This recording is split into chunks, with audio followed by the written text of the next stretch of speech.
दो खूनखार दरिंदे और दोस्ती का तकाज़ा।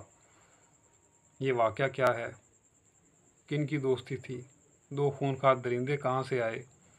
इस बयान को अगर आप आखिर तक सुनेंगे तो इंशाअल्लाह आप ये जान पाएंगे और भी इसमें बहुत कुछ आप इबरत के मदनी फूल आपको मिलेंगे। तो आइए बयान को शुरू करते हैं। अल्हम्दुलिल्लाहि रब्बिल आलमीन वस्सलातु वस्सलामु अला सय्यिदिल मुरसलीन अम्मा बाद फ़अऊज़ु बिल्लाहि मिनश शैतानिर रजीम बिस्मिल्लाहिर रहमानिर रहीम। फरमाने मुस्तफ़ा सल्लल्लाहु तआला अलैहि वसल्लम, जो शख्स रोज़े जुमा मुझ पर 200 बार दुरूद पाक पढ़ता है, अल्लाह ताला उसके 200 साल के गुनाह मुआफ़ फरमाता है। सुभान अल्लाह। सल्लु अलल हबीब सल्लल्लाहु अला मुहम्मद सल्लल्लाहु अलैहि वसल्लम।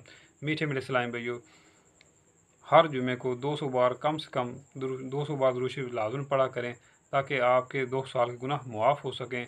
वैसे तो एवरेज उम्र जो है वो 60-70 साल है, लेकिन अगर आप हर जुमे ये वजीफ़ा अपना लेंगे 200 बार दुरूद शरीफ पढ़ने का, तो इंशाअल्लाह मरने से पहले पहले आपके ढेरों ढेर नेकियां आपके नाम अमाल में दाखिल हो चुकी होंगी। दुआ कि अल्लाह ताला हमें पाबंदी के साथ हर जुमे दुरूद शरीफ पढ़ने की तौफीक अता फरमाए। आमीन बिजाह खातमुन नबिय्यीन। हज़रत सैयदना मोहम्मद बिन दाऊद अलैहिर्रहमतुल्लाहिल वदूद फरमाते हैं, मैंने हज़रत सैयदना अबू बकर फूती और हज़रत सैयदना उमर बिन आदमी अलैहिर्रहमा को ये फरमाते हुए सुना, हम दोनों अल्लाह अज़्ज़ व जल की रज़ा की खातिर एक दूसरे से मोहब्बत करते थे। आपने इस लाइन पे गौर किया कि वो एक दूसरे से मोहब्बत करने की वजह क्या थी? अल्लाह ताला की रज़ा।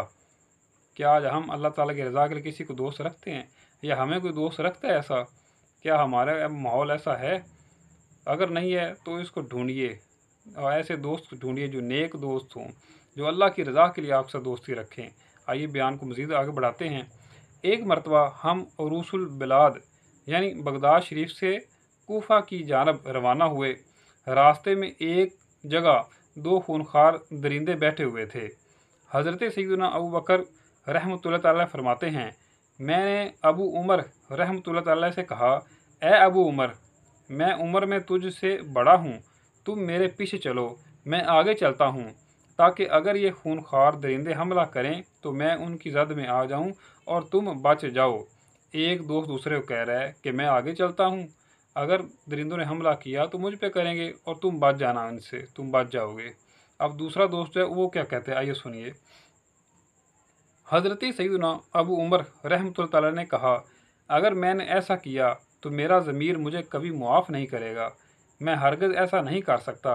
आओ हम दोनों एक साथ चलते हैं, अगर खुदा न खास्ता कोई हादसा पेश आया तो हम दोनों को ही आएगा। चुनांचे हम चले और दरिंदों के दरमियान से गुज़र गए।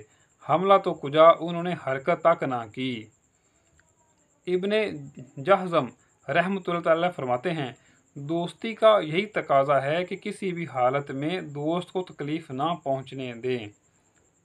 तो मीठे मीठे इस्लामी भाइयों, क्या आज जो दोस्तियां हो रही हैं, क्या उनका तकाजा यही है? या दोस्त वो होता है जो मुसीबत में काम आए? जैसे कि ये वाक़ये में बयान किया गया कि जब मुसीबत पड़ी, देखा कि दो दरिंदे जो हैं वो बैठे हैं, तो दोनों ने एक दूसरे को कवर करने की कोशिश की, बचाने की कोशिश की। तो हमें भी चाहिए कि हम भी ऐसे दोस्त तलाश करें। ऐसे दोस्त हैं, लेकिन हमने ढूंढने की ज़रूरत है। अच्छों की सोबत अख्तियार करेंगे तो अच्छे बनेंगे। हम खुद अच्छे बन जाएंगे तो इंशाल्लाह अच्छे दोस्त मिलना शुरू हो जाएंगे। तो मीठे मीठे इस्लामी भाई, हमें चाहिए कि हम इखलास वाली दोस्ती करें, अल्लाह ताला की रज़ा के लिए दोस्ती करें।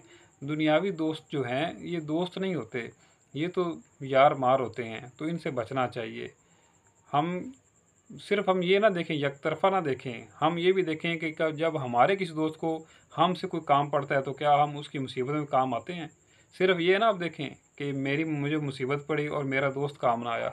आप दूसरी जानब भी देखें, क्या आप किसी कभी काम आए हैं? अगर नहीं आए तो इस पर गौर कीजिए और फ़िक्र आहत कीजिए, और आइंदा के लिए ये कोशिश करें कि आपके जो दोस्त हो, जिसको कोई ज़रूरत पड़े, आपसे कोई वास्ता पड़े, तो आप उसके मौके पर पहुँचें, उसकी मदद को पहुँचें, उसकी मदद करें। बल्कि हकीकी दोस्त वो होता है कि दूसरा दोस्त जो है जब मुसीबत में हो तो उसको मांगना ना पड़े, वो अपने दोस्त का अंदाज़ा लगा ले, बल्कि उसको पता हो कि मेरा दोस्त किस हाल में है, अच्छा है बुरा है, उसको क्या ज़रूरत है, دوست کا تقاضا تو یہی ہے، اور یہ دوستی اللہ تعالیٰ کی رضا کے لیے کی جائے، اللہ تعالیٰ کی خوشنودی حاصل کرنے کے لیے کی جائے۔